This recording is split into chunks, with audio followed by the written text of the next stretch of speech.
Growing insecurity across the country deserves urgent attention of government with a strong political will to successfully tackle it. For example, while the herdsmen menace is ongoing in many parts of the country, the Boko Haram, assisted by the Islamic States of West Africa province, is terrorizing people in the northeast, and banditry is ravaging states in the northeast. The killer herdsmen have been accused of kidnapping, raping, killing, and destroying people's property at will, and no conviction of the few of the suspects so far arrested. To begin on a sound footing, many believe the president must assemble knowledgeable persons into his cabinet rather than making clannish appointments. They advise rather that every part of the country must be carried along in key appointments as a means of bridging the yawning gulf created among the country's major ethnic groups by the seeming lopsided appointments that Buhari made in his first term. Also, we'll also be looking at the flow between the executive and the legislature since the inauguration and what should be expected of the Ninth Assembly. And joining us tonight on this edition of Governance Today to take a look at some of the rising issues on this and more is a one-time vice presidential hopeful on the platform of People's Party of Nigeria, PPN, in person of Chief Robert Opara. Chief Opara is a multimedia consultant and independent journalist of over 26 years. Opara has produced programs on NTA, that's Nigerian Television Authority, and AIT, Africa Independent Television. He also worked as a former media consultant to the former governor of Sokoto State, Alhaji Atairu Bafarawa, and other 8 governors of the defunct ANPP under Alhaji Yusuf Ali as the national chairman. Welcome. My name is Anita Patrick, the host of your program Governance Day. Like I said, my guest is with me in studio, and his name is Chief Robert Opara. It's good to have you in the studio. Thanks so much, Anita. Okay, well, so much on the rise when it comes to security issues, especially in the northeast and parts of the country. A lot of concerns has been raised. Let's start with you. What's your take with the level of insecurity right now in the country? What would you say it's like for you? See, the basic thing in governance really is that a good government in place should make issues of security, safety of lives and properties of people in a given country a matter of priority, period. And of course, all of us are always clamoring for this stereotypical word of foreign direct investments in a country like this, and stimulating business activities amongst these private investors in the country and all that. The fact remains that no country can do anything, can lay foundation for economic development without safety and security of lives and properties. And foreigners alike, they are usually not comfortable working or collaborating or doing business with a company that is war torn, a country that is strife-ridden all over the place, and therefore, on this occasion of Mr. President's second term, I believe strongly that security architecture of this country should have a dynamic face. There's need for a lot of things to change, and Mr. President needs to now look inwards and look at his new cabinet and make sure that the security architecture of this country needs to take a dynamic change, if you will, and make sure that those that are eminently qualified can actually be called up, to do a good job and a better job. And of course, I'm happy that he has insisted that this time around is not going to be business as usual. That this time around he's going to collaborate with those that matters in this country, those that are efficient, those that have the dexterity and acumen to operate at different levels. But looking at it from security angle, there's no way it should be business as usual. We all know that the security forces in this country, they failed Mr. President. He gives the orders, but they are the ones that will do the operations, right? So at this point in time, we are asking for realignment of the security process and architecture in the country to make sure that no life is just unnecessarily lost anymore the way it happened the last 4 years. Okay, let's look at some of these issues. Banditry, it started as a whole lot with the Boko Haram sect. That was the major challenge they had in the northeast, and then gradually, we'll say it's still a work in progress. And then we had the issue of the farmers' herders crisis at some point in communities, communal clashes, and all that. But right now, the trendy word, especially in Zamfara and Taraba, is banditry. How would you describe this new form of attacks on people? See, for me personally, banditry in a nation like this. But by the way, this is not an exclusive issue about Nigeria. Worldwide, there's always one flashpoint or the other in one, from one country to another. But all I can say is that banditry in a country like this is a security question. Period. And unless the soldiers, the police, the Air Force, the Navy, all of them come together and build up a structure that can be preemptive in striking, the main den of all these criminals. And of course, the SSS is there as well. They should be able to preempt these guys, do proper investigation, and ensure that they are decimated, actually, and those that are supporting them. There can never be a situation like this without sponsors. There are sponsors, there are big men, there are big women, there are politicians, there are army generals, there are retired soldiers that are funding and fueling these people. It's a fact. All we need to do, let's not pretend. The country belongs to all of us, and let Mr. President come out swinging and ensure that these people, not just attacking them in Zamfara, not just attacking them in Kebbi, not just going to Were and attacking them, they need to attack the base. Okay. They need to attack the formation. They need to have a preemptive strike process so that they can make sure that these people don't even have the weapon, they don't have the surveillance, they don't have the intelligence to be able to operate the way they are doing. These people, they have GSM phones, they have walkie-talkies, they have landline phones across the country. They are communicating. There are phone calls that you and I will make in this country. Somebody else is listening to it. So why don't we let our security agencies, tap into these guys, preempt them? Why they are planning, they can be arrested. So it's not that the security agencies don't know what they need to do, but let them be given the chance, let the right people be assembled, let them be funded, and give them all the equipment that they deserve and they need. And of course, I'm sure that they will definitely do something. All I can ask Mr. President is that let him be decisive at this time. Nigeria, we've lost a lot of lives. We've shed a lot of blood in this country.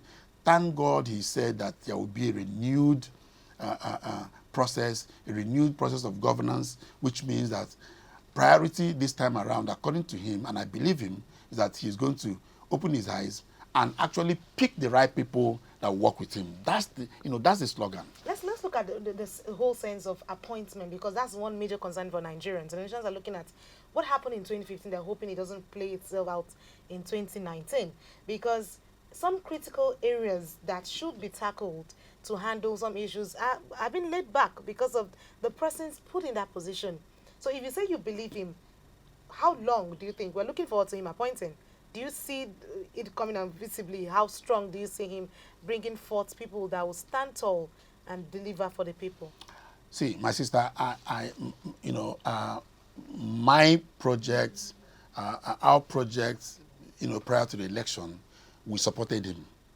And I felt that Mr. President has all the experience, all the narratives, as long as he will build on the political capital given to him by Nigerians. And as long as he has the political will to do the right thing. Number one, it's no longer an issue of who sponsored you. It shouldn't matter anymore if somebody sponsored you from Rivers State, from Imo State, or from anywhere. The fact remains that the lives of Nigerians, the future of this country is at stake. So he needs to go back kneel down and pray to his God for renewed wisdom at this time.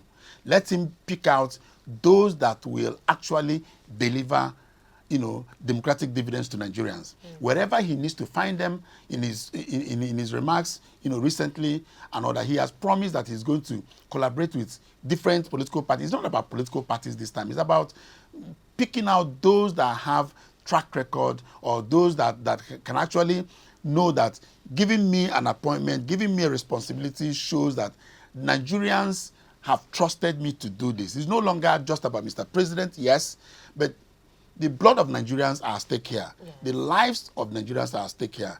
The future of Nigeria within the international community is at stake here. You've read, what the EU wrote, yes, or what the Americans wrote, what every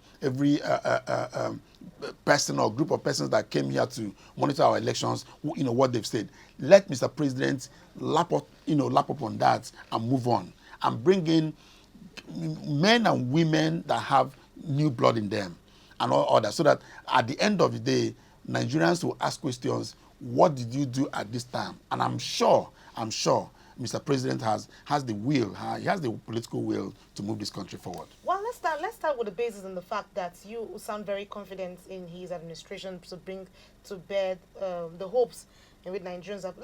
There's a story making the rounds that came out that President Bamubra has approved establishment of Ruga settlement for herdsmen in 36 states of the nation of Nigeria. And then this means that across the states, they will give out lands. That's what the report is saying. They'll give out lands that will serve as settlement for herdsmen.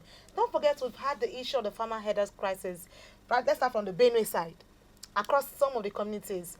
If this is going to be happening, how would these individuals cope and have the issue? Because that means they will stop open grazing by herdsmen. But even in the FCT here, we still have the cattle move around some parts of the city centers. So how will this play out? See, my suggestion, I think that it's no longer funny, and it will never be funny that just a policy statement is thrown into the into the ego square or into the square of Nigerians, and boom, it goes up. This type of situation, a consensus needs to be built.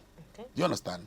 Leaders, governors, senators, select group leaders of this country, including the emirs, including the chiefs, including the Ezes in the southeast and south. Let select group of these people sit down and see how they can negotiate with Mr. President. Maybe he has a message there. Maybe the message is lost in transmission, right? So let everybody sit down. Again, not to waste the country's time. A day, 2 days, 1 week can come up with a formula that can reduce this thing to just a barest level of management, basically. So everybody knows, most people, have said that herdsmen are they are bandits and they're criminals and all that. But the bottom line is that what does our, borderlines look like? Who is managing our borders? Who is doing what at the borderline? So the point is that let there be a holistic discussion by leaders of this country, whether you're APC, whether you're PPN, whether you're PDP, whether you're ABGA, whatever political party you belong to. Let leaders of this country come together and talk about our security. It's not just herdsmen. If you come to my state now, my state is porous.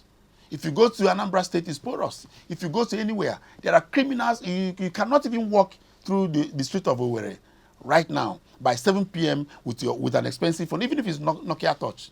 But by the time you know it, it's either you're dead or somebody knocks you off. And if you want to resist, it could be the death knell in your life. So this thing comes from every geopolitical zone of this country. There is crisis of insecurity everywhere. And you cannot provide all the goodies you are promising us without element of security. This country must be safe. And the international communities that we are hoping that will always endorse us and do business with us and drag their private investors to come into Nigeria. And there are some budgetary allocations in this country that are well funded by these international community members? And how are they going to continue to help us? How are they going to continue to give us more loans, more facilities if the country goes into overdriving crisis? So we need to tackle the crisis head on. Well, we'll come back to that discussion, but let's take a break. When we come back, the phone lines will be open to you, and then you make your contributions. And also, we'll look at some of these issues, not forgetting that some colonies were suggested by the then Minister of Agriculture, that's Chief Audu Ogbe. We'll talk more on that. Just stay with us as we go on this break. We'll be right back. Indeed, things are happening, oh. Yes, now. It's not only that, oh. Hey, Omar Bashir of Sudan has even resigned, and even Bouteflika of Algeria. Yes. Edo State. Yes, now, even the state government is ready to host the 2020 National Sports Festival. Oh, okay. Alright, no wahala now. Bye. Why are you clapping? Why are you getting all this news for? Algeria, Sudan, even Edo State. Decoder, of course. The decoder? Yes. I stopped a long time ago. Why? High cost. I was paying 7,000 naira a month. It went up to 9,000 naira. And even the other one I was paying 2,000 naira. It's now 4,000 naira. Really? And what still? Whether you watch or not, your money is burning, and they even increase the rate every month. Wait. Is it Night Concert that is doing all of this? Night concert? Which one is night concert? Night Concert, that is what I use. That is what I embrace. Night company. Sit down, let me explain to you. Now, Night Concert is the secret of cheap viewing. All you have to do, just get your decoder, any free-to-air decoder at all, Strongo, Visato, PowerSato, and tell the installer to track it to Night Concert for you. Wait. Is that not where Clearview TV is? Now you are talking now. So you get all your latest news from there? Wait, it's not only that oh. Entertainment oh, Hausa programs oh, sports oh, even news from the villa and plenty other things. No. I'll be back. When are you going to? To get my decoder, of course. Do you know the pleasant news? Night Concert, now our own, now we get them. We get them. How do you mean? Do you know you can watch Night Concert in over 38 countries in this world, and it's owned by the Nigerian government? The Nigerian government? Yes. And I've been burning my money on that company from Southeast Africa or Northeast Africa or somewhere. And the news is spreading like wildfire. It's switchover time for these all in one phenomenon. Number one, now we own now. I mean, it's Nigeria Communication Satellite, Night Concert. 2, it is viewed in about 38 countries. And 3, no subscription. Just buy the free-to-air decoder. I repeat, you don't pay subscription. Enough of the ripoff. Be part of this, and you have access to Clearview Television, 24 hours, 7 days.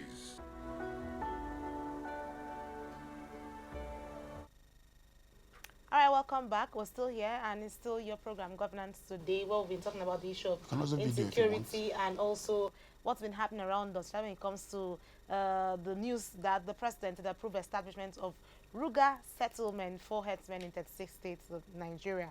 And this has been raising a lot of dust. A lot of people want to know why this. And I mentioned earlier that I guess it's here still with me in the studio, not forgetting that he's still here. Yes, I talked about the issue of colonies. I remember I was at the briefing when the Minister of Agriculture then, Chief Audu Ogbe, talked about colonies, where some states will need to, if they can walk around making provisions for this, it will help stop the issue of open grazing or these cattle moving around, having a particular spot, which will save a lot. But my concern here is, if this is actually coming to play, let's look at the issue. Earlier in my prologue, I had mentioned that the killer herdsmen, according to this, some reports making around, had said they've been accused of kidnapping, raping, and also destroying people's property. If this is now approved, how safe would things work out for people? Is it going to be a fair play across the state? See, before we get to the point of approval, all I'm saying is that let the stakeholders, this is not about Audu Ogbe. This is not about just Mr. President. Yes. This is not just about a minister, giving a fiat kind of statement. Yes. It's about this country. It's about the holistic approach of this security problem. And our quest, our joint quest, our national quest to arrest this should be more paramount than one individual making the pronouncement. Okay. All I'm asking for is that let Mr. President, let the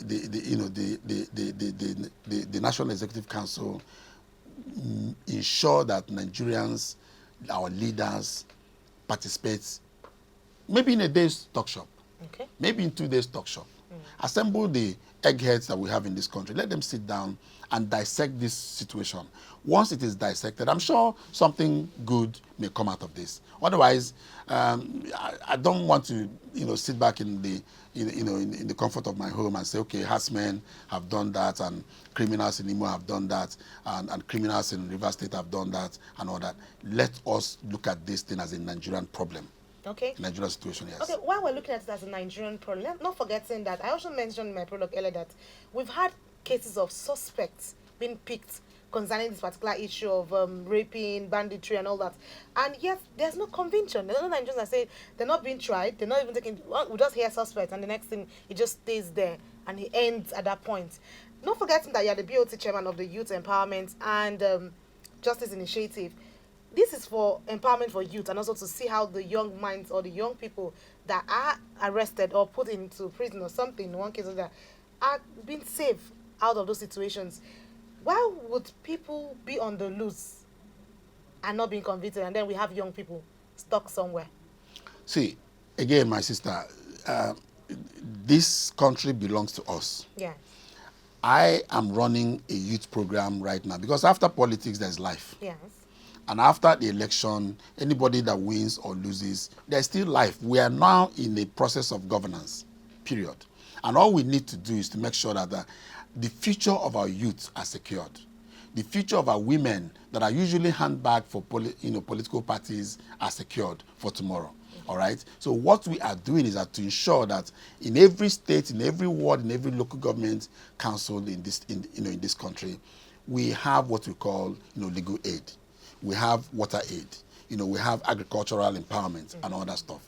And we are collaborating with stakeholders of this country. We are collaborating with international community and all that to ensure that this army of youth, this army of women that we gather during the election will not just be a waste and continue to commit crimes and all that. So as we are looking at this, process of problems of banditry and armed robbery and kidnappings that is rampant everywhere in the country, have we thought about making sure that these youths that have been on the loose during the 2019 election, has anybody sat down to think about how do we get these youths busy?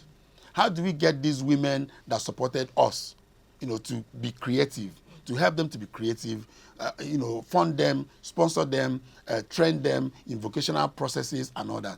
Maybe by the time we start doing like what we are trying to do in Youth Empowerment and Justice Initiative in this country, maybe the crime rates will stop. Because there's no criminal, there's no bandits, there's no kidnapper in this country that didn't come from a family, that don't have an uncle, that doesn't have a cousin, that doesn't have a mother and a father. That means we can, through our processes in this organization, we can actually curtail the crime rate in this country. And if you go to, say, magistrate courts in Wuse here, if you go to magistrate courts or high court in Metama, sit down there and watch. Go to the criminal side and see youths jumping out of Black Maria. What did they do?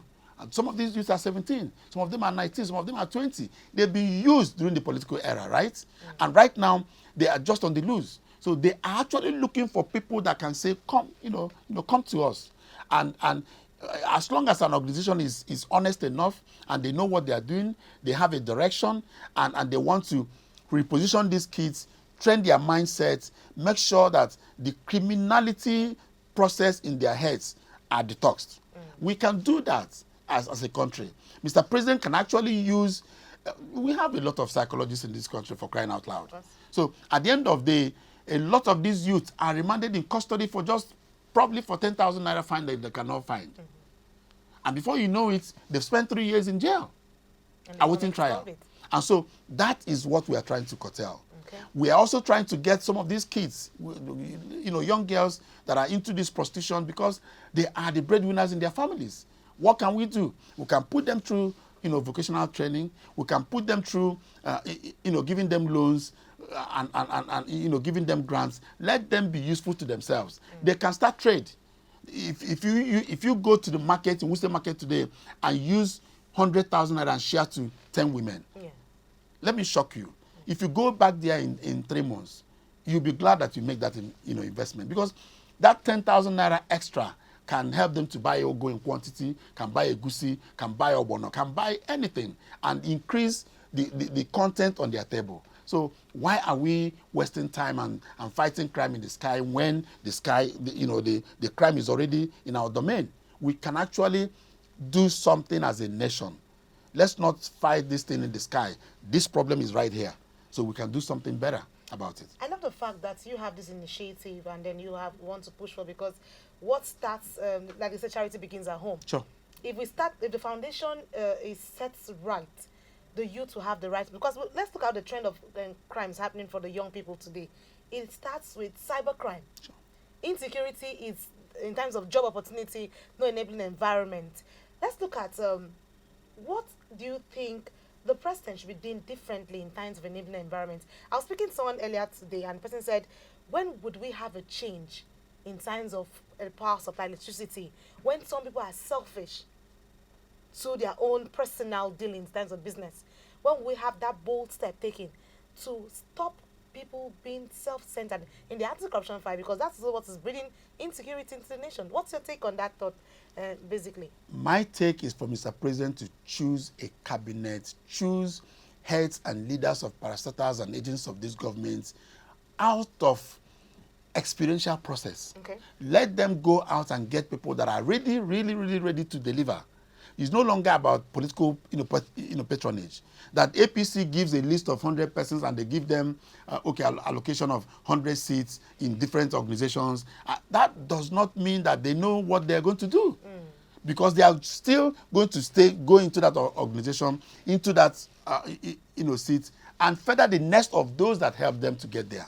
That's the problem. Now, if the president says, Anette, I'm making you an advisor on media, based on your experience on this seat, are you saying that you will see something that goes wrong, against the people of Nigeria, and you'll advise Mr. President to go on and continue to do that because you want to create a better image issue for Mr. President? You that I know, you will not do that. You will give Mr. President sound advice that will ensure that your job will continue till tomorrow. Because at the end of the day, if Mr. President takes the wrong steps, based from what you give, as an advice you've given him, out of your own pecuniary and selfish interest, what do you think will happen tomorrow? What do you think will happen to Nigeria tomorrow? What do you think will happen to the freedom of information in Nigeria? What do you think will happen to the journalism career holistically in Nigeria? So the bottom line is that he needs to find those that find them. You have to find them. Don't pick them on the streets. Okay. Don't rely on your political party to just give you those names. You must go out there and go down to the root. It's no longer about somebody that has paid his dues before, somebody that has been a governor, somebody has been a whatever. There are people, youth in this country that can deliver. There are women in this country. By the way, gender equality should come in here. Okay. We should allow our women. See, a cabinet that has 50-50 women and men, trust me, will get a better result. Because right now we are looking at just men, and they are colonizing the Federal Executive Council. And at the end of the day, how much of the budget percentage are they achieving every month or every year? A budget that has 10 billion or 20 billion, at the end of the year, how much percentage have they achieved when you go back and go through the process of thoroughfare? The bottom line is that most of these budgets that they are doing, either from the padding process or the stealing process, whatever nomenclature they want to use it for, the bottom line is that we should allow a mixture of youth and women to be part of this government, so that at the end of the day, people will know that there's a difference. Because the only thing that will be only good for the youth of this country is not playing snooker in the afternoon. Of course, it's not. And the only thing that is good in this country is not for the youth to be scammers and be using their laptops and stealing money and all that. So we can actually reorientate our youth. We can actually give these women that are politicians that have actually given up their lives for the sake of these members of the National Assembly that are there today.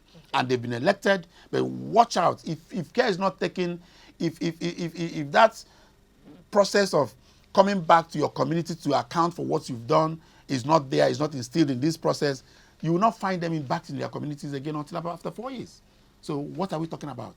Mr. President should now dig in and get people that are good-hearted, that have fear of God in them, and so that they can deliver every project that the president has given to them. Because president will not be, Nimasa DG. He's not going to be. Nimasa DG will have to report to Minister of Transport, for instance. And who is the Minister of Transport? If Minister of Transport is only keeping Nimasa man right there for a return process, what are we talking about? And all that. So today I was watching Seafarers, live telecast from NTA, and I saw how these young men and women are being revitalized, are being trained, are being made quality men and women of integrity out there. So that is what I'm talking about. Some of us, like in this youth program we are doing, let the government give the youth and women a chance.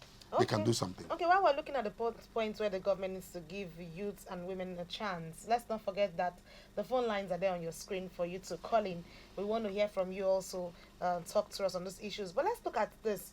You mentioned the issue of women and youth that have actually pushed forward for these the legislative members to be in that position. Let's look at the 9th Assembly. Since the inauguration, for you, how have they fared in the last few days? We are watching them. Okay. Nigerians are watching them. Some of them, like the Senate President, like the Speaker of the House, they've spent 8 years waiting for this seat, right? Yes. Now he's there, just like, for free. Nigerians have given it to them. Of course. Fine. Their party has said, okay, take it. We are watching them. The bottom line is that, are we going to get accountability from this process? Okay. Are we going to have an oversight function? How much of budget are they going to ensure that the executive implements? How much of independence can the judiciary get? How much of independence can the local government councils get? Okay. Because I'm sure you've heard that Mr. President says he's going to sign an executive order to ensure that local government chairmen are accountable to the federal allocation coming to them directly. That is the way to go. Even for the states as well. And for the states. So the states shouldn't even have any business to do with monies allocated to the local government councils. It's for the development of the councils.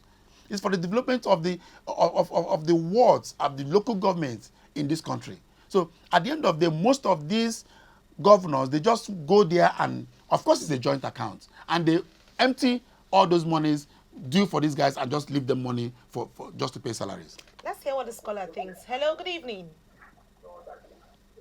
Hello. Good evening. What's your name and where are you calling from? Hello. Can you turn down? Okay, you have to turn down the volume of your TV so we can have a conversation. If you have to speak to us, please turn down the volume of your TV. Let's hear you clearly. Well, in all of this, I'm looking at, like you said, transparency, accountability. A lot of words went for the 8th Assembly. And like you said, we're watching the 9th Assembly. And then for me, I'm looking at, you talked about oversight functions. I'm looking at accountability in terms of projects, constitutional or constituents, their constant, what they give back to these people. Let's pick this call and then we'll get back to that thought. Hello, good evening. Hello? Okay.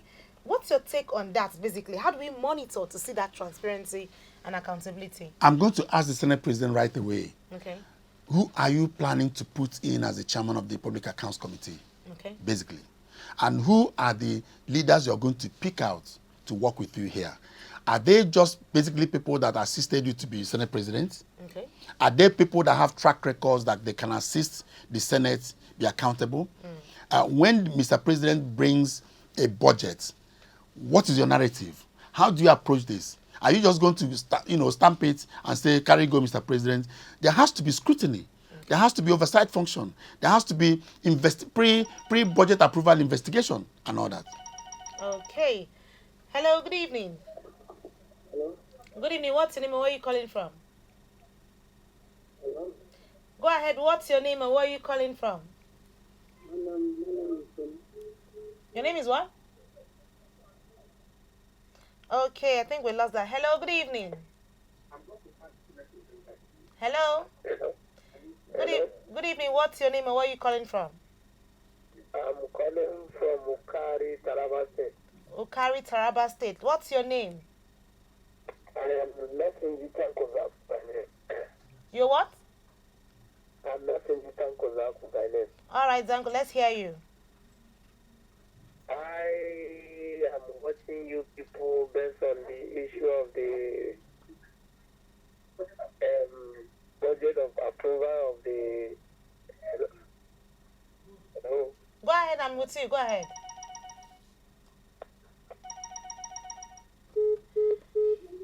Hello, good evening. Hello, good evening. Good evening. What's your name and where are you calling from? Hello? Good evening. What's your name and where are you calling from? Hello, my name is Regina. I'm calling from Jos. All right, Regina from Jos. Let's hear you. Hello, I said my name is Regina. I'm calling from Jos. All right, let's hear you. What's your contribution? I said I have a question to ask. All right, go ahead. I said, to what extent were the 2018 general elections free and fair? I didn't get that. Okay, Regina, I think you have to call us back so we hear what you have to say. We'll hear your question. All right, we'll still back to what we're discussing. Let's look at what your take is basically on Yes, this whole the issue. leadership of the National Assembly is they are going to hold the ace here. Yes. And of course, how they approach, the Federal Executive Council, how they approach Mr. President. Nobody says anybody should fight anybody. Okay. But the bottom line is that everybody should sit down and have an agenda for this country for the next 4 years. Okay. And let's look at your budgets. Let's look at the content of that budget. Let's look at the areas that fulfills your promises to Nigerians. All right? And so once that one is done and they go back and do their thing in their chamber and all that, once that budget is approved, I'm expecting the President of the Senate to ensure that the Public Accounts Committee of that Senate does their job. Okay. The same. Go ahead. All right, sorry. Hello, good evening. Hello, good evening. Good evening. What's your name and where are you calling from? I'm coming from Kebbi State. My name is Mohammed Bashir. All right, Mohammed from Kebbi State. Let's hear you. I want to join you people on this program you're on now. Okay. This your colleague talking about the what government or president want to give out and what the leader want to the minister want to give out. Let's look at it for the past minister. What are those ministers in the past if they are young? And the good thing about them now, what I want to know about the good thing they did so that it will explain better for us. Because Okay. it's not that I'm a youth also. Okay. You understand me? I'm quite alright. The youth to being in the Go ahead, I'm with you.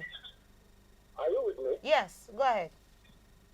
I said the youth, you understand me? Mm-hmm. I said the youth quite alright. It's very good the youth is being in government. But we want to know about it during President Obasanjo and Mosaya Raduan and Jonathan. Who are those youths in power by then? What are the things they've done better? We want to know about them. All right. That we should know the next step. Because we are still about the past governor, which is like Daniel in Ogun State. He's a very young man. But he had nothing to give to the state when he was the governor. Okay. Okay. All right. Okay. All right. If I heard him clearly, I think he just wants to understand the role the youth have been involved with, basically, since the era. Sure. See. He talked about those youth that were appointed in Obasanjo regime, Yes. Jonathan's regime. There was no youth that was given an appointment. Absolutely. The bottom line is that you being a youth does not qualify you for an appointment. The bottom line is that you must know what you're doing. You must have the track record of having a good character in the first place. Okay. And you must be embedded in a family that has brought you up to know values and stuff like that. And so just being a youth or being a woman does not necessarily give you an appointment for minister or heads of an agency and all that. All I'm asking for is that the youth should be given a chance. Okay. The youths that know what they are doing. Should be given a chance. Hello, good evening. Yes, let's hear you. Hello, good evening. I'm Regina. All right, Regina, let's hear you. What were you trying to ask earlier? I said I have a question to ask. Go ahead. To what extent were the 2019 general elections free and fair? Okay, the wear and tear of the 2019 general election. No, you put me. I said to what extent were the general fair? What extent? Okay, I don't think I got that clearly. But if I understand what you're saying to what extent the impact of the wear and tear of the 2019 general election, is that what you're asking? I said to what extent was it free and fair? Okay, was it free and fair? Okay. Okay, all right, we'll answer that. Just stay glued to us.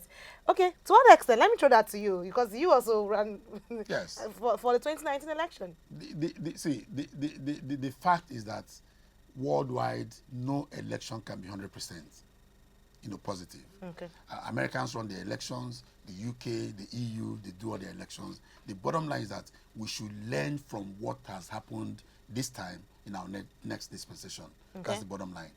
So if we are looking for 100% perfection in an electoral process, it will never happen unless we are doing election by PlayStation. Okay. And this is not PlayStation game. It's an election that is managed and funded and secured by human factor. And every single human factor must have defects. Okay. Bottom line. So the issue here is that has INEC learned from the mistakes? Has INEC actually understood clearly the narrative that went wrong? Have they actually accepted that there are bends that didn't actually make sense and all that? If they know that, now what are they doing going forward? And I know for sure that they've given our party an invitation to, come to go ahead. Okay, let's hear. Hello, good evening.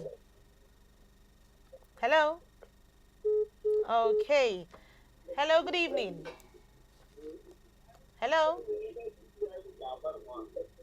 Hello. Okay, I think you have to call us back and then turn down the volume of your TV if you want us to hear you. Basically, from the back end, from all our discussion, we're looking at transparency, accountability, giving back to Nigerian people what they deserve after the conduct of the 2019 election. For you, basically, what do you think should be the focal points at this point in time for the Nigerian people? Before I get to that, Can I pick this call Sure, before you sure. get to that? Hello, good evening. Hello, good evening. Good evening. What's your name and where are you calling from? I'm calling from, my name is Abdul Karim. I'm calling from Gombe. All right, Abdul Karim from Gombe. Let's hear you. Yeah. Go ahead. Hello. Oh, okay. Just keep trying. I'm sure you get through. Let's Sure, hear I you. just wanted to tell Abdul Karim that I used to be a media advisor to the late governor in Gombe, Habu Hashidu, Okay. and all that. So, what I was actually saying is that at the end of the day, INEC has, sent out words to us, political parties, Yes. and say, come and discuss with us. They've given us a guideline. They've given us an idea of what went wrong Yes. and all that. So that means they've started early. And that means it's not about starting early. When they collect this information, what are they going to do with it? Are they going to sit on this information? Are they going to sit on this free information that they've asked us to give to them and tell them where we stand as a political party going forward? Okay. What do we think about the electoral process? What do we think about funding of the elections? What do we think about security of the election and security of the votes? We are all going to oblige them anyway. But at the end of the day, what happens to that arrangement? What happens to our views? Are they going to consider what we have said? Okay. Let's hear what caller thinks. Hello. Good evening. Good evening, ma. Good evening. What's your name and where are you calling from? My name is Rajita and I'm calling for Abuja. Francisca from Abuja. What do you have for us? Ma, I have a question for you. Go ahead. They said that anything that has an advantage has an disadvantage. All right. So what is the disadvantage of education? Okay. All right. Just stay glued to it. We'll answer you, Francisca. Hello. Good evening. Hello. Okay. That's fine. In all of this, that's not although the child called in, that's to talk about what's affecting her as a child. Sure. Education is the major thing for the child. Let's look at, like I mentioned, job opportunity for the young people. What's the forum, like I said, what's the major thing that should stand out right now for the people? We've been pointing about security, we talked about job creation. Now the child just asked about education. What's the ball game? The bottom for line, all my this? sister, is good governance, period. Okay. And unless Mr. President assembles people that knows, understands what good governance means, that being a minister, that being a head of a parastatal or agency of government, or being a board chairman of a board that is very, very integral and strategic to the corporate existence of this country, we will get it wrong all over again. Okay. So if we have people that understand that not having water supply for drinking in a landlocked village somewhere in Mbise, where I come from, or somewhere in Ebu, in Owerri, or somewhere in your village, and all that lives of people, men and women, lie on that water supply that can come in. Because if they go out and drink pool water, if they go out and drink water from the gutter, we have epidemic. That's the problem. And some of these people that we've appointed over the years, they lack integrity. Okay. They lack dexterity. They don't even have a roadmap. If you appoint, an idiot, sorry, and somebody that is not coming nor going, you give him an appointment, an executive function that's going to blow his mind. In the next 4 years, what is he going to do? Okay. Well, let's pick this last call, and that'll be all for today on the phone calls. Hello, good evening. Hello, good evening, ma'am. Good evening. What's your name and where are you calling from? I'm calling from Kogi State, Ajabisa local government. All right, from Kogi, what is your name? My name is Mr. Lukman. All right, Mr. Lukman, let's have you in just 1 minute. 1 second, if I can. Let's hear you. Okay. All right. Well, that's where we have to call it a wrap because of time. In all of this, you've said basically it is governance we need. Yes, good governance. Good governance, transparency, accountability, consolidating on what they had started. Because Nigerians are hopeful that, just like you mentioned, because you believe in what the president is saying. Well, so let's keep our fingers crossed and see what will unfold in this new second term of the president. I want to say a very big thank you for coming on the program. We'll have to do this again same time next time. Sure. When you join us on the program. Well, that's the much we can take on the program governance. I want to say a very big thank you for all of you that called in. So sorry we cannot pick any more calls because we're really out of time. We'll do this again same time tomorrow at 8 p.m. My name is Anita Patrick. Many thanks for watching. Do enjoy your evening.